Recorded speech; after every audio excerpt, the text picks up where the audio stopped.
నగరంలో సైబర్ నేరాలు రోజురోజుకి పెరిగిపోతున్నాయి. రోజుకో స్టైల్లో కొత్త స్ట్రాటజీలతో అమాయకులను నిలువునా ముంచేస్తున్నారు. అయితే తెలియకుండా మోసాలు చేయటం కామన్. కానీ ఇప్పుడు చెప్పి మరీ మోసాలకు పాల్పడుతుండటం షాక్ ఇస్తోంది.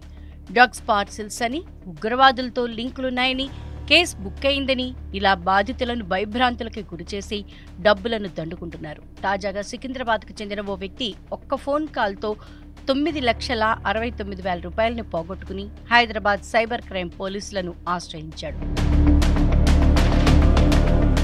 సికింద్రాబాద్కు చెందిన బాధితుడికి బ్యాంకాక్ నుంచి పార్సిల్ వచ్చిందని ఓ వ్యక్తి ఫోన్ చేశాడు. అందులో డ్రగ్స్ ఉన్నాయని, మీకు ఉగ్రవాదులతో లింకులున్నాయని, మీపై కేసు బుక్ అయిందని చెప్పాడు. ముంబై కస్టమ్స్ అధికారులు మీ మొత్తం కుటుంబాన్ని అరెస్ట్ చేస్తారని బెదిరించాడు.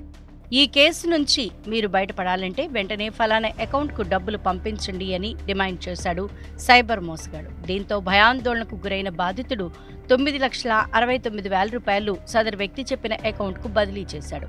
ఆ తర్వాత మోసపోయానని గ్రహించి హైదరాబాద్ సాగర్ క్రైమ్ పోలీసులను ఆశ్రయించాడు. ఇలా పార్సిల్స్ పేరుతో చెప్పే ఫోన్లను నమ్మవద్దని, ఎవరూ ఎలాంటి భయాందోళన చెందకుండా వెంటనే 1930కి కాల్ చేసి ఫిర్యాదు చేయాల్సిందిగా పోలీసులు సూచిస్తున్నారు. అపరిచితుల నుండి కాల్స్ వచ్చిన తర్వాత డబ్బులు అడిగితే వెనక ముందు ఆలోచించకుండా తొందరపడి డబ్బులు పంపించవద్దని పోలీసులు సూచించారు. ఈ మధ్యకాలంలో ఇలాంటి కేసులు విపరీతంగా పెరిగిపోయాయని, ప్రజలు అప్రమత్తంగా ఉండాలని పోలీసులు హెచ్చరించారు.